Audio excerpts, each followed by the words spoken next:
Good evening. I'm Barbara Elsie, and welcome to Motivational Monday.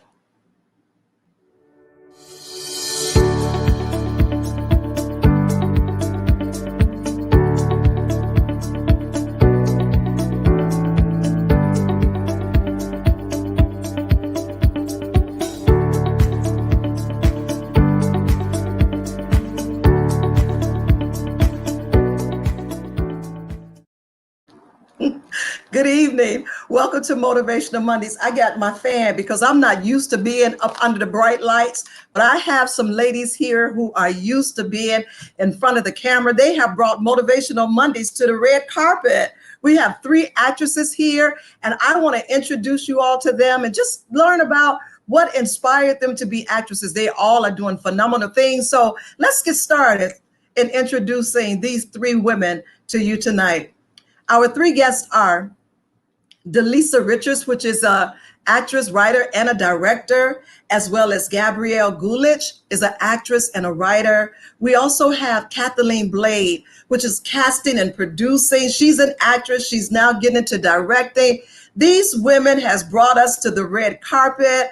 We're going to have some fun tonight. Please write your comments. But before you do that, let's begin to share, because it may be someone else who wants to be an actress, and these women can share with you what inspired them to become an actress, what inspired them to go before the big camera.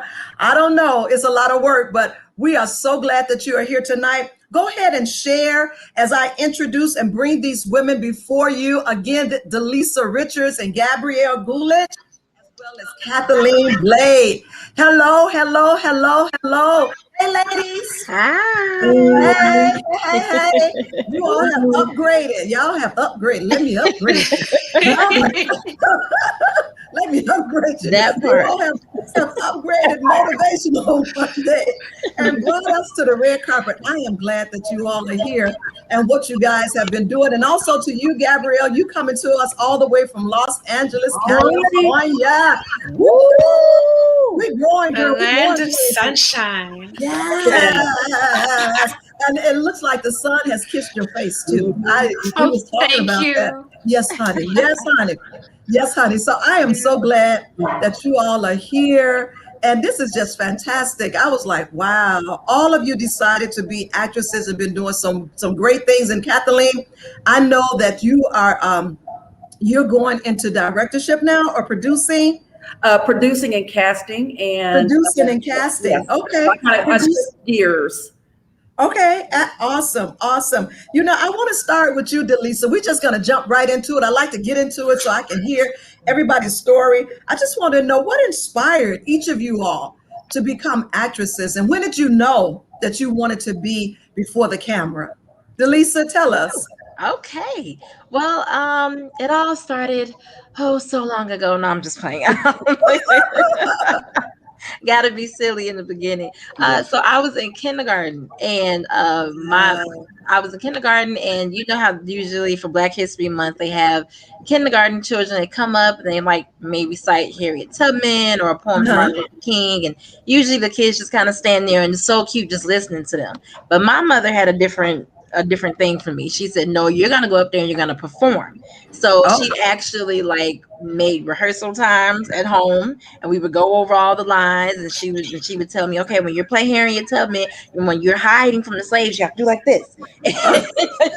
So we had a ball, of course, and at first I was a little nervous, but when I actually performed it and just seeing everyone's reaction to this little bitty chocolate girl delivering such an amazing performance for a 5-year-old, that's when I fell in love with it. And it wasn't just because of the praise. It was because I started understanding as I got older that telling people stories affect people, and it really does create a space in humanity for people to grow and learn. So that's and then I got bit by it even more in high school and in college. So that is awesome. Oh, wow. How many films have you been in so far? Honestly, I've done 3 independent films, like student films. And shout out to George LZ. He always makes sure he puts me in. But I am looking forward to definitely being a part of more of the film world. But I'm a theater girl, but I'm trying to transition. Okay. So you're used to doing theater.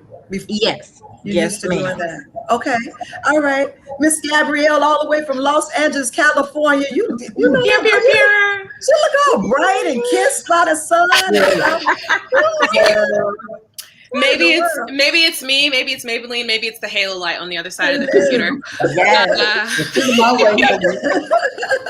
You look good. All of you ladies you Thanks. look wonderful. You really do. Thank you. What inspired you, and when did you know that this was you wanted to be an actress?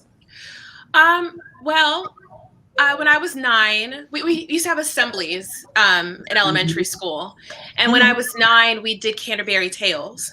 And I remember being heartbroken that I was not Green Sleeves. I was one of the narrators, but I took so much pride in walking up the stairs in my floor-length gown and blah, blah, blah. So, but then that died because I was trying to be practical. But the funniest thing happened is when I was in undergrad, I was every free elective I had, I spent it in the theater department. So whether that was, and I was a business major. So whether that was play analysis or I was in Dreamgirls and like I can hold a tune, but I'm nobody's Mariah Carey. Whatever the case may be, student runs, etc. That was when I was like, oh, I love acting. And then it died again because I was trying to be rational. And then I was working at my first accounting firm, and I actually started writing first. That's what brought me back. I started writing, and then I ended up, and I was like, you know what? I want to go for this. I'm 20, at the time I was 24, 25, and I was like, I got to go for it. And whatever happens, happens. And so I came home and went from there. I love how you all say, millennials, I'm just going to go for it. I'm just going to go for it. And so I have a funny story about my son, but we'll talk about that later. Kathleen, what inspired you to want to be an actress? Okay, well, 32 years ago, I don't think you were even seen 30s yet. But anyway, 32 years ago. I'm 31. Oh, you're 31. Oh, Triple I'm 3. 31. 32 years ago, maybe 33, my best friend and I wanted to be an international lawyer. I wanted to be the next Delysa Rice, honey. And she wanted to be the next. She wanted to be the next Cicely Tyson, okay? And so I would accompany her to her acting thing. I'm like, oh my God, you're doing such a good job. I mean, bravo. Fast forward, she goes to law school, abandons acting. And so I ended up moving to Chicago to do graduate studies at the University of Chicago. And so I had met a guy that was in acting. And so I was like, oh, wow. So he started inviting me to some of his sets. And so what started happening was that some of the directors, these were indie film sets, and they were like, hey, can your friend be in this scene? Can your friend? I was like, and I'm over there like taking notes for my job because by then I'm full into my whole career now. And everyone's like, can she be in this scene? Can she be in this scene? So it kept happening. And so at the time I was kind of like, I kind of am getting kind of tired of like, the 9 to 5. And, I started feeling myself, I started feeling myself. That's okay. He said, going crazy, let's just try something. So I said, okay, well, bear in mind, I'm one that was very scared about talking in front of the camera, very scared. Okay. And so I said, let me try plus size modeling. Let me just try something. So I submitted for something, and it actually was Lane Bryant downtown. And it was a big event. We were like mannequins in the window. So I really, really loved it. And so then I started going to a lot of networking events with him. And so I quit my job. Same. You just went for it. You went for it. I mean, it's like, I went to an event where it was networking for people in entertainment and other business. And I was looking at all these people that were like, I quit my job and I've had nothing but success. I quit my job. And so I turned in my resignation and took my little money, my little severance package, and got into it. And one thing that I like and we'll discuss it, get into that a little bit later. But one thing that my mentor, he became my mentor. He told me, he's like, Kathleen, if you're going to jump and do this, know your craft. But like I said, I'll get more into that. But that's how I got into it. Right. And it's something that he said, if you're going to jump into it, know your craft. And I just thought about how Steve Harvey always said that you have to jump. You have to jump. And I've seen during this pandemic, more people jumping into what they want to do than ever before. They are just going for it. This is what I'm going to do. You know, I even heard Biden on the news saying, y'all got to come back to work. And people like, I'm not going back to work. Where? He's been, you know, on the news saying, y'all got to come back to your job. People like, Job. nope. Yeah. The job is a blessing, but it's also kind of ghetto. When you work it out of alignment, it's a little ghetto. So that's hard. I know. You know, I was telling a girlfriend, I said, it's a job to pay the rent. How about that? Pay the mortgage. It's a job to do that. But so many people now, they are really jumping. They like, I always wanted to bake, or I always wanted to sew, or I always wanted to do this. And they like, I know I'm not going back. I'm going to do this. So sometimes we do have to jump, and you know, we have to take that risk and just jump out there and see what's going to happen. So have any of you all taken professional training? Have you gone through any type of training to be an actress? Okay. Yeah. Okay. Yeah. So, okay. Share that with me. So when I left Charlotte and came home at the time, I was working as an accountant.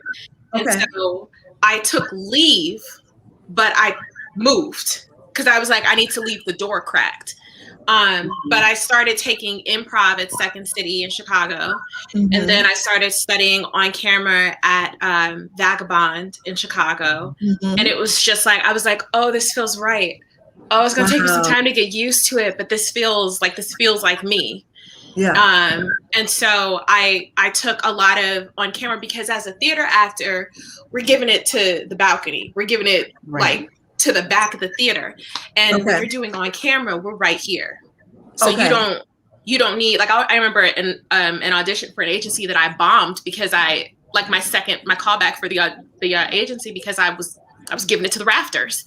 And it was because I hadn't gone far enough up in my on camera classes, which by the time I left Chicago, I had completed basically the full program at Vagabond. And so I think that especially with acting, I think you have natural ability. People have natural abilities, but you have to train like any other job. You have to do the work to get there. Like Delysa, I'll let Delysa speak her own journey, but we for a time studied at the same place where we performed, but she went further than I did with Meisner. So anyway. Wow.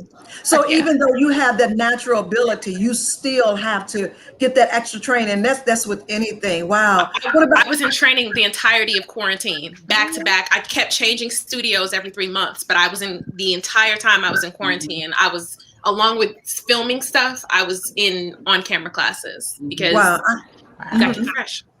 Wow. This is wonderful. Delysa, tell me about your journey. Oh, well, thank you, Gabs. Hey, I always call Kat. I call her Cat Mama or Mama Cat. Okay. That's a different story. We all know each other, which is a testament to the artist world. Everyone kind of knows everybody somehow, some way. But definitely what Gabby was saying, I did a lot of the same. I did take some training in school. I didn't finish my degree, but I'm gonna go back and finish. But after that, I went to Second City, and I found it hard because you need money to take these classes. Yes. So I found the back door, which was a lot of them offered free hop-in classes, free maybe like improv segments that you can try out for a week or two, and I was doing that for a couple of years. And what I would do is I would just audition more, because actually auditioning is a teacher within itself. You're going to learn eventually what you need, what your headshots should look like. And then you kind of learn how to network and connect. That's another way of creating that. But then we did a lot of work at Green Shirt Studio, and I learned so much there. So much. Took some Meisner classes, and it's a lot of what Gabby was saying. Eventually you get to a place where in the beginning you're like, I have to take every class. I have to be classically trained. I have to do this. I have to do that. Then you get to a level where you're like, okay, let me be more intentional about what type of actress do I want to be. And then you figure out what you want to study. And then you get to a level where you're like, I don't have to pay for every little thing. All I have to do is recognize what needs to be tweaked. Like Gabby was saying, you have natural abilities. So while you're polishing those, you figure out the ones you struggle in, and that's where you put your money at. That's where you put your focus to. And in the pandemic, I actually started taking a creative writing class because I wanted to get back into writing poetry and trying to create my own monologues. Because one time I had an audition for an agency. I didn't get they didn't pick me per se, but they did call me back for a role. But I didn't get it, but that was okay. But I didn't know what monologue to use. I had an acting coach because I really wanted to do well on this. And lo and behold, she told me, she said, look, that monologue that you wrote 2 years ago, she said, do that one. Just tell them that the writer was anonymous. And it was like over hundreds of people who applied for that and auditioned. They ended up calling me back. And that's when I realized, okay, you have something with this writing thing. So I started taking a class with the creative writing to go along with acting. So you know, it's a constant learning to develop your craft, a constant learning. Excellent. Miss Kathleen? Well, as I mentioned, my friend, and you guys, everybody on here knows him, Harold Dennis. Actually, I was really fortunate and really blessed to have met him early in the game because he really laid the foundation and put in me the spirit of this being excellent, whatever you do. And so he took me to his acting school first, Ted Saranto's out in Oak Park. And so I knew as I began to explore more of these acting classes, I knew it was cost a lot of money. So that hustle spirit got up in me, that hustle spirit, okay? Because bear in mind, I'm in my 40s, okay? So when I did quit everything, okay? So he would have these big events on Sunday at his acting school, Ted Saranto. So I said, you know what? I can bring in a pot of greens, some spaghetti, and some food and some cakes. If you just bring the greens, bring the spaghetti, bring that in. So I got free classes from him. So as I went on, I started doing independent films. And so I said, okay, I want to try Meisner. Well, I didn't have Meisner money. Remember, y'all, I'm in my 40s and I quit my job. So I said, you got a broom here? A broom, anything you need to be clean. Look at that. Look at that. Donuts. I can bring, I got all my Meisner, all the way. So that's a year-long course, free. Wow. Okay. So moving on to Vagabond, Vagabond is the bomb, honey. Vagabond is like when you're really trying to take it to the next level, honey. Okay. Do y'all have a broom? Do y'all Look at you. And you know Vagabond ain't cheap. I got Vagabond for free. So I'm telling you, I worked it. Bear in mind, I was 40 and I quit my job. Okay. So, and I still was raising a teenager. And so I was just submitting for everything. And I love that. I love that, Kat. I love that. Honey, when we got this new thing we call YouTube University, and then I'm a professional student. I like to study everything. And so one of the things I also did was that if there was an actress I like, for example, I love Meryl Streep and Viola Davis. I love them. So I began to study them and study their techniques. And if I was watching a show, I would see someone, like I like the show Billions, and the actress, I can't think of her name right now, but anyway, she was Meisner. And so I started studying these people and started really educating myself, getting to know people. Any free classes that was offered, I took them. That's right. I got on that bus and I took them, just gobbling up the knowledge. So once again, I'm going to go back to, just getting that knowledge. And you're right, it's ongoing. And I don't know if some of you all have ever watched the show Glee. And Michelle, she's in singing classes every week. She'll tell you, I'm in class every week. So, and everybody knows she can blow, but I mean, she's still in class. So it's an ongoing learning. It's an ongoing learning. I love for how you bartered for what you wanted. That's when you have made up your mind as to what it is that you want to do. And, and you begin to barter. You got a broom. When you're going after your dream, you got to go after it with everything that's within you. And it also, when you all agree that you had to believe in yourself. Yes. Oh, yeah, definitely. Yeah. Nobody else is going to believe in you as much as you believe in yourself. Like that's right. The most critical thing. And you got to I loved what Kat was saying about going, looking at Meryl Streep and Viola Davis, because looking at the people that are where you want to be, that was when I got to LA, it's 1,000,001 studios. There's not just a Vagabond where you're I can go there, or I can go to Green Room or something. So I was like, where did Brad Pitt study? I'm going to the Margie Haber studio because that's where Brad Pitt studied, or that's where Jim Carrey studied. So I'm gonna go study with Sharon Chapman. That's the kind of stuff that you have to do, and you got to do whatever you got to do to get there. I've negotiated with teachers. I can't do all the sessions. Can I do 3 sessions and pay a prorated amount? You just got to make it work, to quote Tim Gunn. You got to make it work. And, Yes. you know, Yes. and I want to ask you guys, you know, I do want to know who are your inspirations. And I know you say Mel Streep and Viola Davis, but who are your inspirations, Delysa? What actress do you look to? Whew, there's a lot, but my numero uno of all time is Cicely Tyson. It's Cicely. Um, Wow. and Yes. it's a Yes. lot, of course, to do with the queen. May she rest in peace. The royalty that she brings to every role, but it's more about how she has that spirit that makes you know that she has something important to say. And I love the way she carried herself, so poised, but a powerhouse on that stage, and a Yes. powerhouse for film. And she believed that her work was not just done when she, when she went back to the green room. She felt like her art was supposed to make a change in the world, and that's what I strive to do. So, And before I go and make this comment, Gabby, who is your inspiration? What actress do you look to get inspired to say you can do this? And I know it's a lot of them out I there, know. but it's always You know like what? one or I'm gonna say Kerry Washington because Oh yeah. Scandal is primarily what was my aha moment. okay. I saw Kerry Washington tearing up the screen on Scandal, and I was like, oh no, I gotta be a part of that. Right. Wow. Whatever that is, I gotta be a part of it. Got to be a part of that. Yeah. That is so awesome because we all look to that one or two people who we say, you know what? Okay, I'm going to follow. I'm going to imitate what they're doing, right?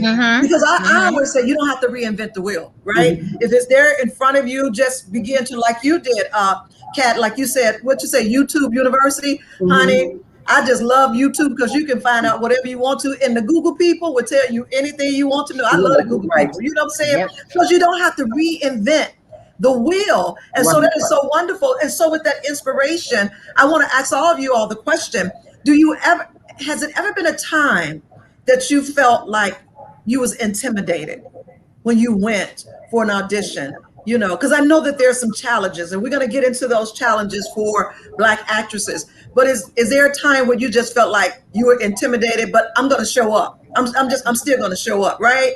Not just show up in location, but show up for yourself. Has that ever happened to any of you all? Yeah, that has happened. It was this indie film director and writer, and she's now in LA. And so she was looking for someone to play the wife of this really good looking Hispanic man, just really good looking, and they were trying to have a baby. So, being a plus size, older African-American actress, sometimes there's a tendency to kind of pigeonhole. It's not necessarily being, Black and overweight and older, but sometimes you just get that sometimes people want to typecast you. And so she selected me. I was like, wow. So getting very comfortable with, like, I had to be in the bed with him, anything sexual, but like I had to be in the bed with him. I'm like, are people gonna really believe that this man would marry me? But I gave it my all. I gave it my all, like seriously. And I really got into it, and I really had chemistry with the man, and he was really cool. He was, pushed me along, and the actress, she was, and I thanked her. I mean, the director, I thanked her. I said, you know what? I said, you selected me, and you had all these other people that could have been more physically compatible with him. Fast forward, she submits the film to Life Fest Film Festival in Hollywood, California, and I won Best Actress. I won Best Actress. Wow. So you know what? So you can see it doesn't have anything to do with age. It's just showing up. And as you was talking, and Deshaun Moore, you are so right. She said, Deshaun. Yeah, she is the bomb. She's the bomb, Deshaun. And so, I think about Samuel L. Jackson. He didn't start acting until later on, in his life. And there's some others who just said, I'm going to do it. I really love Wesley Snipes, because I remember Wesley Snipes was at the theater, with his mom. Years ago, they was telling that story, how they was at the movies, and he said, I can do that, and he showed up. He said, I can do that. And so just as you said, Gabby, sometimes you have those aha moments that says, I can do that. I can do that. And that's what he did. So age is not the number. It's just showing up. You know what I'm saying? Just showing up and being ready to go. And so, and as you guys know, all of you all are actresses. As you know, you sometimes you got to talk to yourself to get it going, Do you guys have to have that self-talk to get it going, to really say, this is what I can do. I'm just going to go ahead and do my best, Yes. But shout out to all of you guys. And so you said Kerry Washington, you said what was the one you said, Delysa? Oh, Cicely Tyson. Cicely and Meryl Streep. I love all of them. I love Meryl Streep. I love her. They are she's so versatile, you know, and whatever she does, I love that. And they make it look so easy. Yes. They make it look so easy in what they're doing. There's another young lady who reminds me of Cicely Tyson, and Tyler Perry usually have her in his shows. Kimberly Elise. Isn't she a modern day Cicely Tyson? Yeah. What I love about her. There's another one. Is she on the Half and Half Nots too? Kind of similar older lady. Yes. Oh, yes. that's me too. But most people compare Kimberly Elise to. Yeah, they do. Some people speculate that they were related, and I was like, Kimberly Elise is not Cicely Tyson's daughter. No, she's not. But she is my God. What I like about Kimberly Elise, she don't just take every role. Exactly. And I like that about her. And even Cicely said that, that she doesn't take every role. And it's another young lady, she's going to come to me. She's a white actress. She only make a movie maybe every 10 years. There's 2 of them. And when they come out, it's always the bomb. She was in Panic Room. The actress in Panic Room. Jodie. Oh, yeah. Jodie. You don't see Jodie jumping in every film, but when she does, Jodie be semi-retiring and like go off and live her life, and then she come back and do a movie, and then she leave and go live her life again. Doesn't she? Exactly. And she nails it every time. Every time. Yep. And there's another one, and I can't think of her name, but I will. She goes off. She makes a movie. She goes off and live her life. Come back. Michelle Pfeiffer. Oh yeah. Every time. She never bums out. They can go away for 10 years and come back and you'd be like, oh my God, because they are so good, but they don't take every role that is presented to them. So I want to ask you guys the question about, what do you think about the challenges that the Black actresses have to go through? And I'm looking at some of the actresses and how they are really being blessed, but then there are some who are not really getting roles. What are your thoughts on that? And how would you deal with that if that presented itself to you, Gabby? Well, I'll put this kind of in perspective. When I was in Chicago, I had a really great agent, and there was. Actually, I'm not going to use that example, but I'll use a general example. So when you're looking for a theatrical agency, they ask about types. They always talk about types, and they'll have 1 million white girls with red hair, 1 million white girls with blonde hair. They have 2 Black girls, or they have like 3 or 4 Black girls. They got a natural Black girl, they got a weave Black girl, they got an older Black girl, and they got like a Black girl that can play a college student. Mm-hmm. And if they've already got the college student Black girl, mm-hmm. then they don't need you, because they've got their one. Right. And so what I have now, things have changed in the past few years because of Black Lives Matter, because of all these the focus on diversifying Hollywood, because there was a time when I want to say 6 or 8% of writers, for instance, in Hollywood were Black. And so it was the same people competing for these opportunities. Like if you look at interviews at the time, somewhere in the time scandal was running, that when they talk about the interview, I think Shonda said she must have seen every Black actress in Hollywood. Everybody went out for that role. Gabrielle Union went out for that role. Everybody went out for the role. And so you kind of have to change the way that you look at it. So it could just be because I'm Christian, but it's what God has for me is for me. Right. So if I don't get that, then that's not my opportunity. Mm-hmm. And I'll just have to, we call it in the business, book in the room. I got to book the room.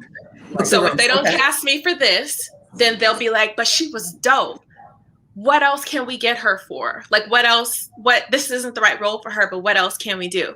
And I have to look at it like that, because if you hold on to everything so tightly, then you take everything personally. And I'm too soft to take everything personally. And that's the way you kind of have to depersonalize it and let it go and let it be what it is. And that, and being out in LA has turned that up a notch, because at least in Chicago, people were in theater, so they were humping. Like Cal's talking about, it's the spirit of hustle in Chicago and in New York. When you get to LA, people walk in off the street and decide they want to be an actor with no training. And so you have to let go of what you feel like should be yours, or what you feel like you should have, and just let God and let things come to you as they come. And I think that's been the hardest shift to make. But every little step that I make, more stuff has been coming to me in like the past 2 weeks, because I just said, whatever happens. I'm gonna get down on my knees. I'm gonna pray and ask God for this. I literally 2 weeks ago, I put my face to the ground and I prayed and I said, God, if this is your will, let it be. And I let it go. And then it be. So you can't let your emotions drive you in this business. You have to let your emotions drive you in the right way. You got to put your emotions here in this box. You got to put your emotions on the stage. You can't carry everything with you. It's like Michael B. Jordan said that he when he leaves an audition, he throws the script away. If he gets a call back, then he print it again. But you throw the script. Once you finish the audition, you throw it away and let it go. Let it go. Wow. That's it. I was thinking about Denzel Washington. and you know, I don't know if you guys heard his testimony, how he was graduating out of college, and I'm sure with a 1.6 or whatever, and he tried out for this role and this musical and was singing. I couldn't even sing, but you know, he was trying out and stuff. But eventually, as he kept going, you know, we see what has happened in his life. And we know that all of them probably had their struggle. It wasn't just handed to them, right? No. They had to work. They had to put the momentum to it. And then what's so funny about it, we'd be like, wow, she's really good. You know, like you just popped up on the scene. No, I've been behind the scene doing this for a long time. You know, I've been, you know, improving my craft for a long time. Delysa, tell me about that, about the challenges. I definitely have to echo a lot of what Gabby was saying. For me, I know one time I was intimidated because even out of college, I was like, okay, I'm going to try my hand at community theater. And I felt like that was the biggest thing ever. I showed up to an audition. I didn't even have a headshot. I was just like, I'm just going to go. That was, at first I had to figure out, okay, it's not the smartest thing to show up without a headshot, but it was about just putting yourself out there. I had someone tell me, a few professionals in the industry, it was like, just get started. It doesn't matter what you have. Just go out there and get started. You'll get it eventually. And then you go to auditions. And I remember one time I heard some young ladies kind of speaking about how they went to Juilliard and how they're going to audition and the tactics that they're going to use. And I wasn't sure if it was ill-intentioned or not, but I know that they were saying it loud enough for me to hear. And at that moment, I had to tell myself, okay, you can either listen to what they're saying, or you can get back into your own head, get ready for this audition, because at the end of the day, you have to remember, no one's better than the next person. Just like Gabby was saying, everybody was going out for Scandal. So if we're all in the same room together, you're not guaranteed a spot, just like I'm not guaranteed a spot. So let's just, do our best. But you definitely racially, you definitely have challenges. And even being a woman, you have challenges because they expect for you to, depending on how you're built, how you coming in, you might be typecast or looked at as the woman who can play the mother, the woman who can play the nurse, but maybe you want to be the lead love role. And it like Gabby was saying, like Kat was saying, now you have a little bit more diversity because people are understanding that, at least definitely for Black America, we no longer need to, we no longer need to push to get into Hollywood. We're creating our own stuff. So now they're trying to be like, no, we do want you all. But you have to be sure of yourself. And that comes with falling. You have to, the thing I would say most importantly is that you have to have tough skin. You cannot take it personal, just like what Gabby was saying. And you have to understand that that's a part of the grit and the grind. And the two things also, you remember there's no formula. The best way to make it is don't give up, don't give up, don't give up. You're gonna make it if you do that. And really that's all that needs to be said. But you have to push, you have to believe that if God gave this thing to you and it's in your heart, you wake up. I knew for myself when I was at a place of lowliness or depression in my life, the only thing that kind of kept me going beyond God was my love for theater. That's when I was like, no matter what I do, I have to perform, I have to write. When that's in you, you can't give up, because he put it in you for a reason. So wow. It's amazing that, and Kat, I'm going to get you as well, but it's amazing that when God places something in you, and when you get at your lowest place, or you feel some type of a way, it's that thing that's in you that God has given you. It starts pulling you. It starts pulling you forward. It starts pulling you forward. And that's how you know that God put this in me. God has put this in me. This is, if I keep going, this thing is going to open up. And I have been in situations like that, but the things that I love or what God has placed in me, it pulls on me to pull me forward. And so, Kat, tell me, I know you shared earlier, you talked about, your age and things of that sort, but God still blessed you with an award. So it doesn't matter. You showed up, you barred it, you did everything. But I want to know as well what you think about those challenges, as they explained as well, the challenges in being an actress.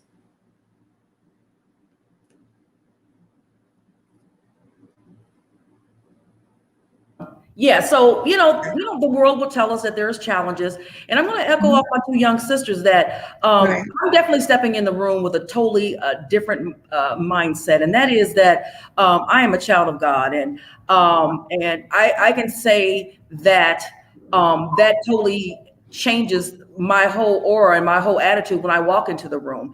And also I am blessed to be under a ministry where our pastor tells us all the time, Bishop Horace Smith, to have a spirit of excellency, to go in, and that sometimes people call him arrogant. He's like, no, I'm not arrogant. I just know whose I am and who I belong to. Exactly. So when I go in with that mindset, it really, really changes. And also too, I take it to another level.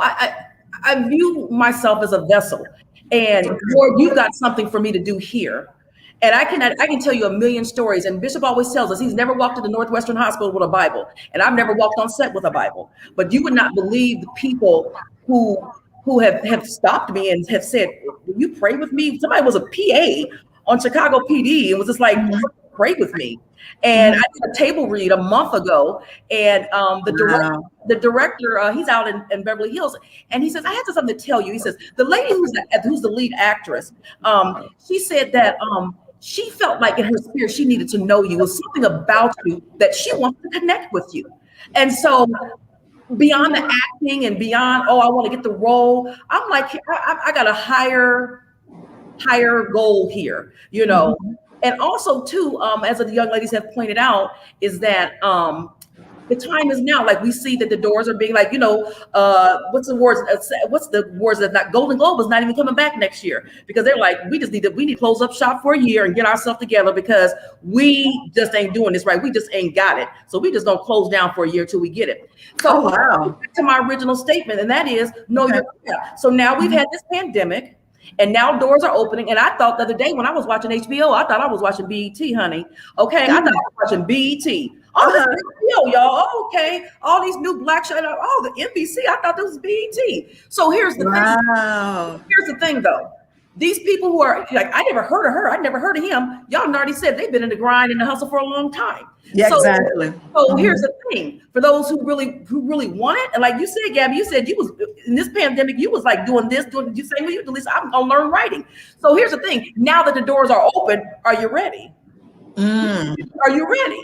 Okay. Have you taken the classes? Have you been studying people? And even if you did take the classes, this is a sidebar. My son is a photographer, and during the pandemic, I said, you know what? Get away from the normal stuff. Study wedding photography, Mama. You actually? I said it's free. Take it.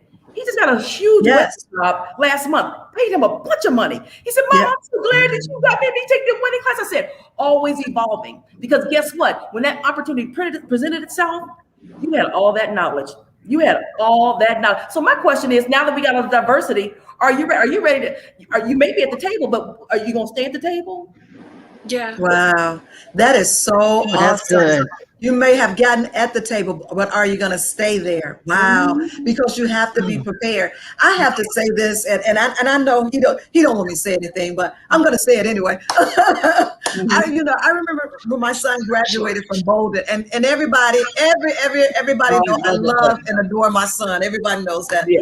We But do I too. know- Yes, We go we after do. George. We all Love him. I know the guy is just great. But I remember when he graduated from Bolden, and he kind of told me what he wanted to do, and I'm like, but you know what? He went after it, and I'm watching him develop. I'm watching what he's doing. I'm watching the notoriety that he's getting and things that are so, and it's just going to get wider and wider because he's focused. Right? I mean, he's laser focused on what he's doing. Yes, And that's one thing about him is that when he set his mind on something, he doesn't deviate from it. right. That inspires me. That's the only reason why I'm mentioning him, because watching him with his craft is inspiring me to do, is pulling something out of me. He's laser focused on this, and that's what he's doing. He's not over here. He's not over there. He said, this is what I'm going to do, and I'm going to do it well. And so he's doing what he wants to do. Now he's turning my house, upside down. But the work, Miss Elsie, the work. Right. The work is beautiful. And you're gonna be on the red carpet with him when he gets that Oscar. Exactly. I'm gonna be on that red carpet. You better know. Yes. Honey, they take my house and turn it upside down. You hear me? I put some pictures on Facebook. They put my sofa on my balcony, so I'm gonna be at their red carpet. Did you hear me, Gabby? They turned this house into a Really? Yes. I love George. I do. It's just so Yes. I obviously haven't known George as long as you know George, but, Right. but when my Aunt Kay that my Aunt Kay was like, oh, you got to meet George. You got to meet George. So me and George met each other at rehearsal for a show one day, the same show that Delysa was in, and we looked at each other and we were like, siblings. Yes. Yes. Yes. It's just Yes. and just watching the stuff that we talked about when we met. What was that? 2007, George? I see him in the chat. 2017, excuse me. And watching him from a distance now, and just watching his growth in the films, and they got accepted to festivals, and they're just so experimental and like. Yes. I know, right? Right. You love him. You know what I have to say is the most beautiful thing as well. Like, and George knows how much I love him, but that's a part of the artist industry that is so hard to find. Yes. We support each other.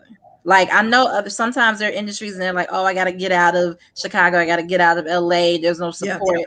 But when Black people get together and we recognize, like, okay, you want this thing, and even if you don't believe in yourself, there's too many times where Kat, Gabby, George, so many people have helped me believe in me when I didn't. Exactly. So, and they are a part of why you end up growing. And why you end up going onto platforms and being in rooms you never thought you could fathom. So, and that's what it's about. Yeah, that's very, very important. That support. To have that circle, you know what I'm saying? And he wrote in the comments, he said, enough. Thank you for the shout out. But back to the lady. My shout out. I'm sorry. Yes. I got to get my George too bad, out. George. I know, right?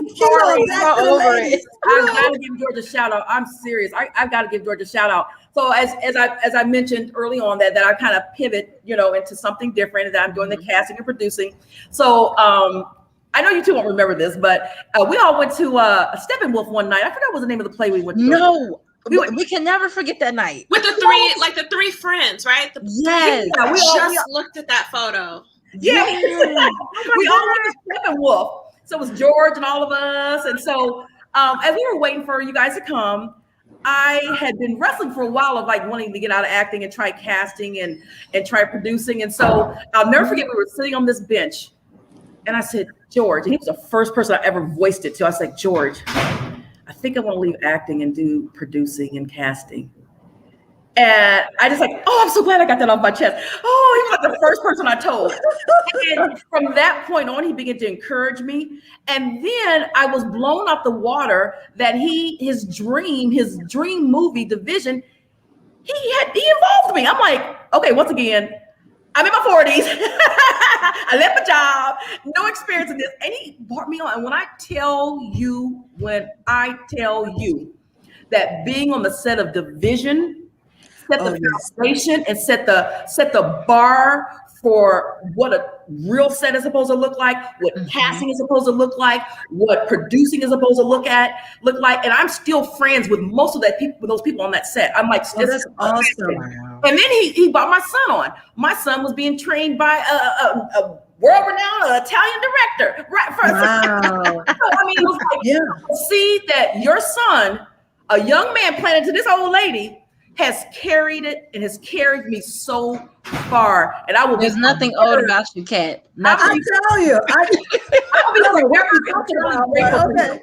And but he still remembers me. He still anything that he's working on, he lets me know. And and I just love it. Like he continues to inspire me to grow. And I love that.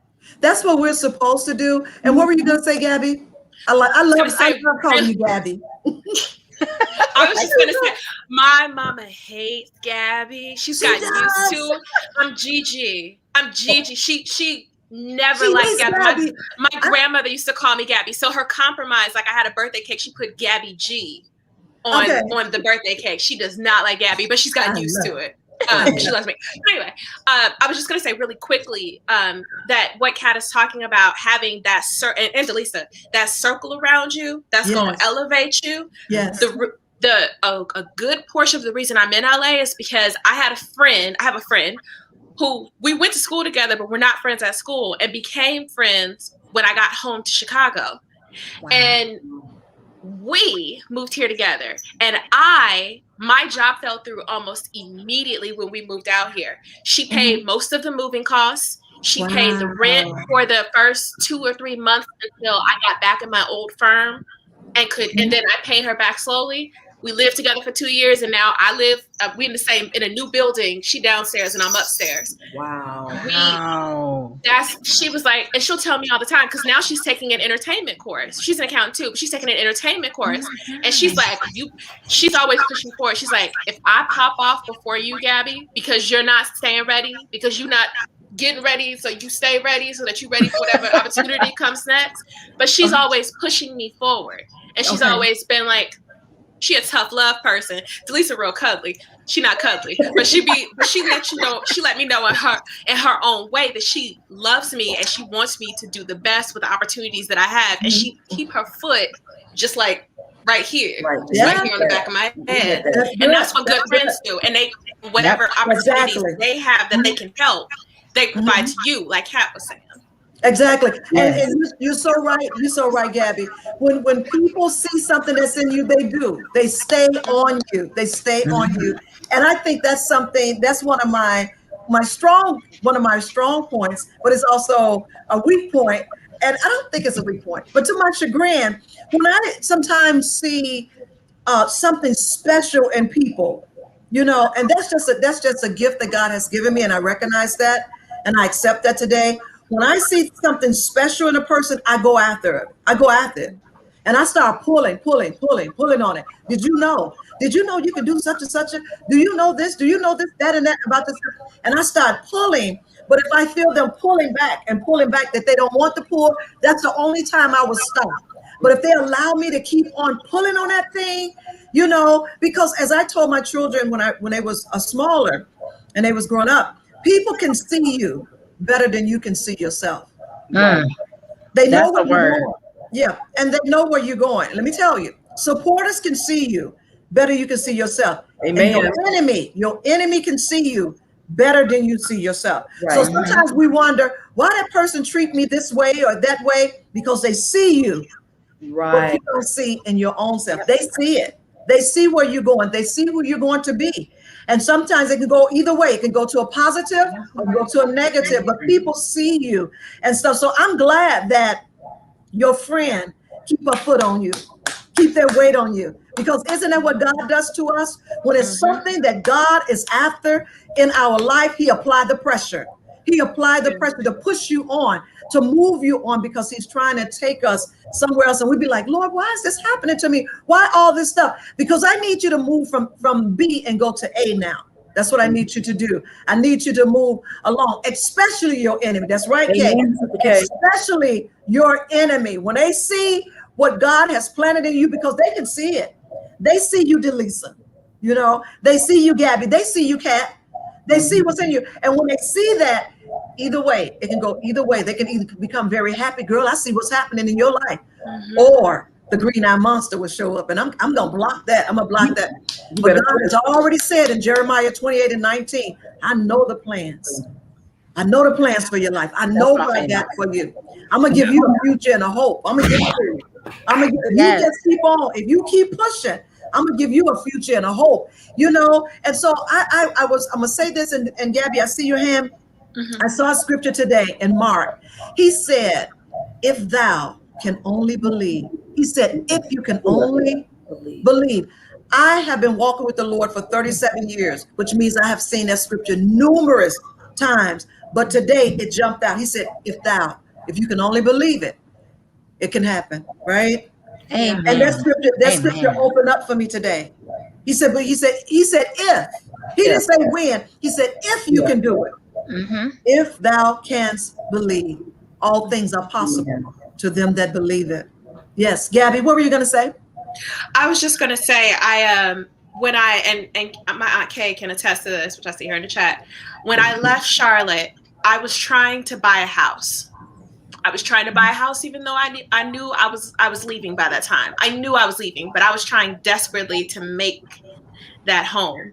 And I had decided on the house. Oh, my mama was there. I was on the phone with her. And while I was in the house went under contract. So I said, let me take a break. So I'm sitting at work one day, and it got real quiet. It's twice that this has happened. That was the first time, and I heard a voice clear as day say, you have to let go of these dreams in order for me to take you where I want to take you. Exactly. I heard it clear as day. Yeah. I felt it. Yes. And I called my mama and I called my Kay, and I was like, what was that? Because it was the TV was on and people had been walking by and it went quiet and I heard it. And that's that time in the intervening years, it was oppressing. I remember the sermon that Stephen Furtick preached about how they make olive oil and how they press on the olives to make the oil. And that's how you make the good stuff. You got to be you got to crush it. You got to crush it. You got to press it. Crush it. So that was what. And see, at that moment, and see, it's a blessing how God can suspend time, and that's what He does for you. Yes, He suspended time to tell you what He wanted you to hear, so you can hear exactly what He was saying. Because He's not going to come boisterous; He's going to come very small. But He will suspend time to say, "I need you to let all of that go. That's not what I want you to have. I need you to erase that. I need you to move on from that. I need you to come this way." And God does that in this life because He has wonderful things for us. And they already set up in heaven for us. It's already there. If we just say, God, He said, a good man's steps are ordered by the Lord. If we just get in alignment with Him, mind, body, soul, and spirit. If we get in alignment, bring all of us all in, because sometimes our mind can be over here, our body over there, we every which way, but when we can bring it all together and say, okay, God, what is it that you want from me? And He'll start moving you, He'll start moving you to where you want to go. You'll be like, I want that. No, that's not what I want you to have. I saw a post on Facebook one time where it was this little girl, and this really stood out to me. She had a small teddy bear behind her back, and God had a great big teddy bear behind His back. And he said, give it to me. She said, but I really like it. He said, but give it to me. You know, sometimes we're holding on to the smaller things, and God is saying, give that to me, and I'm going to give you what I have for you. And she was struggling to hand over her little teddy bear, but he had this big colossal stuffed animal that he wanted to give to us. And we act that way sometimes. God, I want this. He said, but I got something else. I have something else for you. So that's literally my background on my computer. That picture is literally my background on my computer. Wow. Listen, let me ask you all a question. I'm loving this conversation. When you accept a role, what is your preparation for it? You know, to get into that mindset. How do you get into that place to play that character that you need to be and make it believing? What is your preparation for that? What do you do? Kat, what do you do when you was accepted in a role? How did you prepare your mind and yourself to be that person that you were going to play? Well, when I was doing the acting, I most definitely reached out to my circle and reached out to people who I know had been in the field for a long time, like my mentor, Harold Dennis. Okay, can you run lines with me? And I would just become very focused on that. Like everything else had to be drowned out. I was going to focus on that. And also too, acting coaches are very good. And so I know that Deanna Reed Foster, who's here in Chicago, she is amazing. And so that is something like really, when you're going for something that's really big, you know, you have to really just put out all the stuff. And so Amy J. Carl from Vagabond is another good one. And so definitely reaching out to people, running lines with me. And I've been running lines with some actors even during the pandemic, you know, so just really preparing myself. And also, we're going to always go back to this, y'all. We're going to always go back to this. Our core, the Lord, you know what I'm saying? Like, Lord, you know what? Is this even a role that I should take? You know, Lord, if I want to do this role, Lord, God, I want to do it to your honor. You know what I'm saying? To your honor. This script, honey, I take that script and lay it on altar, Lord. You let those words come out of my mouth. You know what I'm saying? Okay. So definitely leaning on the Lord and leaning on my professional network of individuals to work with me in that support system, as all of us have been talking about, that great, excellent support system. Okay. How do you get yourself prepared for a role, Gabby? I'll second what Kat said. I work on memorization first. I think Leonardo DiCaprio says you can't begin to act until you know your words, something to that effect. Okay. I think about clothes. Clothes are really important to me. So I have to, what does this character, what do they wear? Like I'm preparing something right now and it's a mom. So I was like, well, moms wear, in my mind, moms wear lighter colors. Not my mama. My mama wears everything. Yes, actually, my mother loves bright colors. What am I saying? But like, I'm thinking of like a soccer mom, like a suburban mom. And so I'm like, she probably pastels. She wears pastels and she's very sharp and they're very expensive. And so I'm big on sample sales now. So I got pastel. Well, this isn't pastel, but I got silky stuff. And I'm like, this is perfect. This is mom. So I think about clothes. I try to memorize my lines first. I think about clothes, and then I start, like, I give my character a last name if they don't have one. I try to think about, like, if they're married, how long have they been married? Like, what's their relationship like? If they have kids, what are their kids like? What are their personalities? And then I also work with, I got connected with a casting director that casts a lot of my favorite shows. And the casting associate in that office, she works with me. So like when we get off of here, I have a session with her about a script that I have to film, a callback I have to film tonight, that's due tomorrow. And so I work to kind of put me into it, because acting isn't trying on, you know, Sarah, the mom. It's Gabrielle as a mom. So how would I be? What do I think I would do if I was in this situation? And what I think about analogs. So if this is an interview, well, I've been on interviews. So what is it like to interview someone? And then let's just add another layer on there, if that makes sense. Yeah. So wow. Okay. How do you prepare yourself, Delysa? Y'all got me going. The first thing, I never forget what my mom always tells me. My mother is she's not the type of mom that's like, oh, that's my babe. She's the type of mom that will look at what I'm performing in and she'll be like, that was good. But when I get that was good, then that means, okay, I believed it. And because she would say that, because she always told me, don't act it, be it. Right. They have to believe it. So that's like the trajectory that I take. And same thing with Gabby, as far as methods are concerned, memorization is first. I try to always apply a muscle memory to it. So I may say, okay, what is my character doing in the room? Am I sweeping the floor? Am I pacing back and forth? Am I cleaning the table? And usually what I do is I'll take a chunk and I'll try to memorize it. Then I'll add another chunk. But before I add that chunk, I'll say one thing and do an action. And then I'll say another thing and do another action. That way, even if I forget the words, I remember the action. I'm like, okay, this action went with that line. Cool. And then to get even deeper into it, it's finding the intention. We're definitely always taught to find out about the moment before. And it's like, what happened to this character to make them have this reaction in this moment. And for instance, you might have a role where maybe you're not familiar with it. I remember I had a role where I was basically having to play like this homeless woman who had her husband left her at the altar, and she kind of became mentally ill after that. And then she would walk around in a wedding dress. So I don't have any connection to it. So my first thing was empathy, figuring out human-wise how that feels. The second thing is people observing. I always observe people anyway, but I just sat one day and I sat by it wasn't Lower Racker, it was a place downtown where a lot of homeless people would be. And I just sat and watched. And I would talk to a few of them, and I just wanted to know the storyline behind a person who feels hopeless. Wow.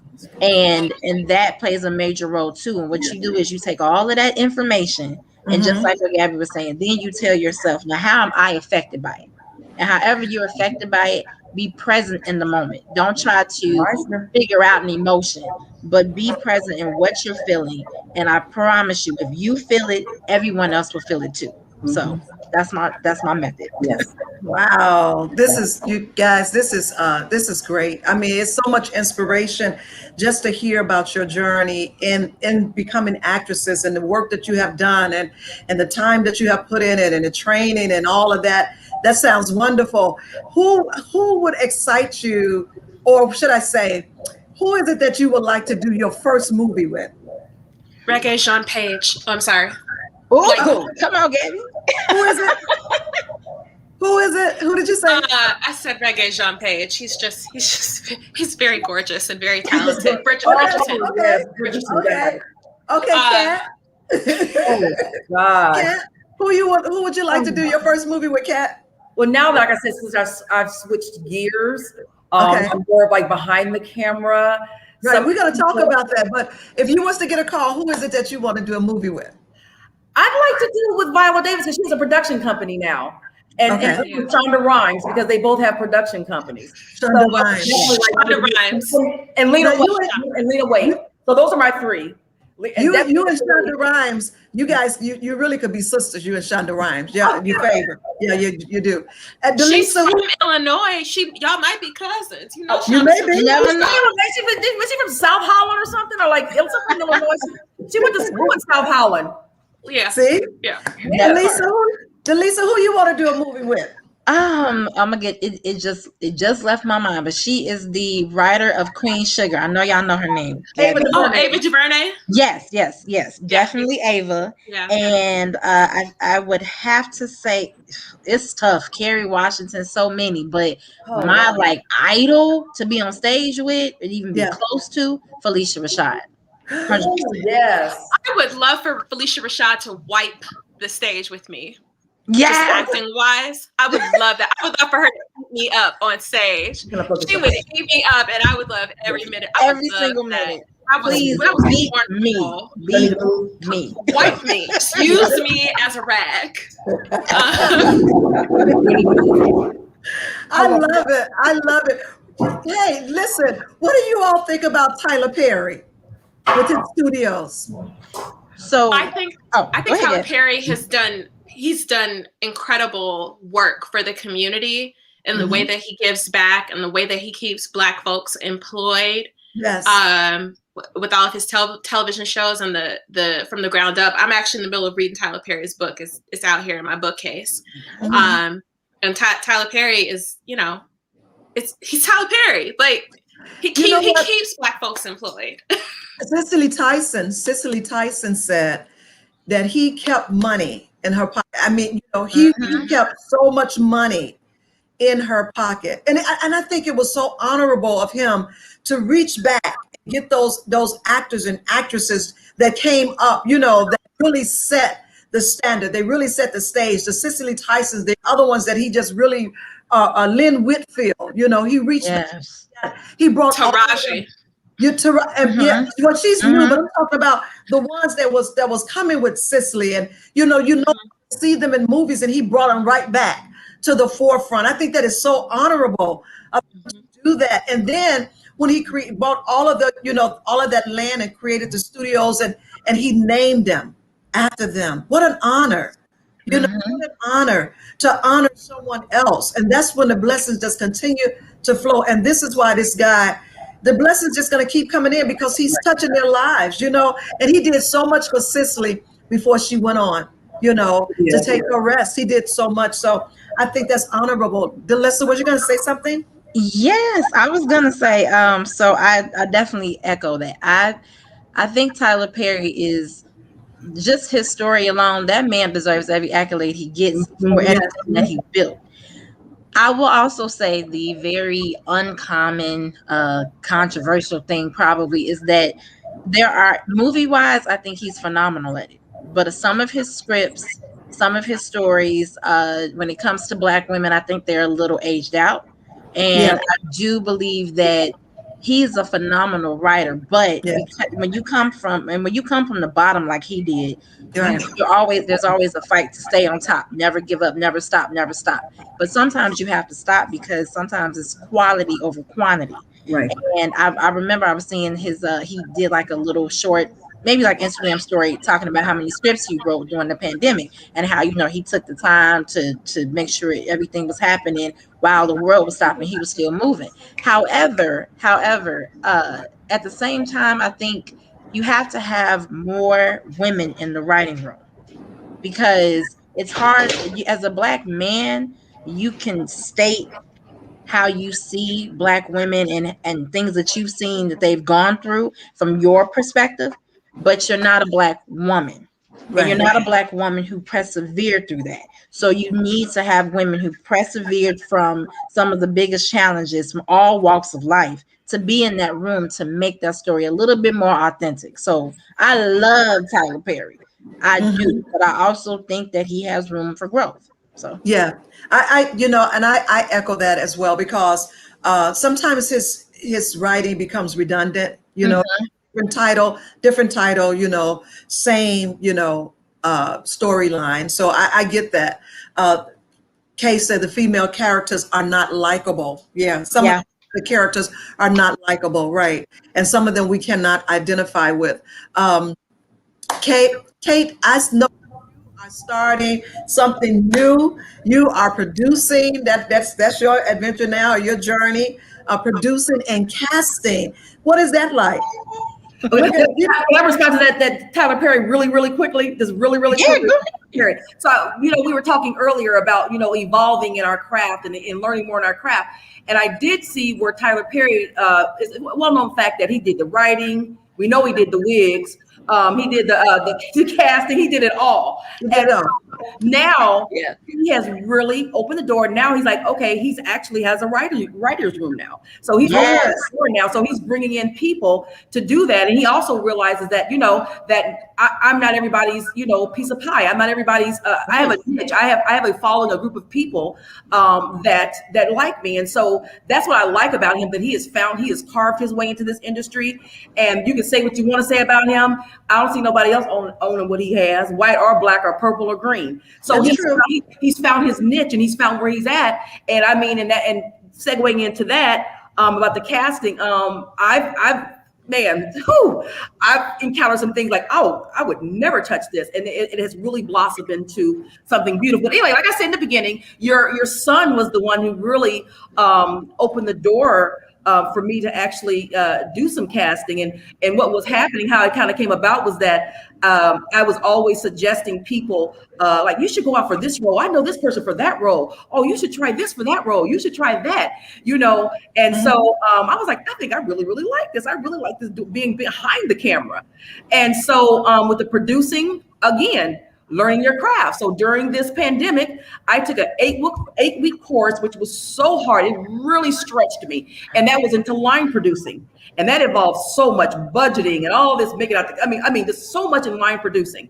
Casting, Beyonce's stepfather, I can't think of his name, Lawson. He has a studio.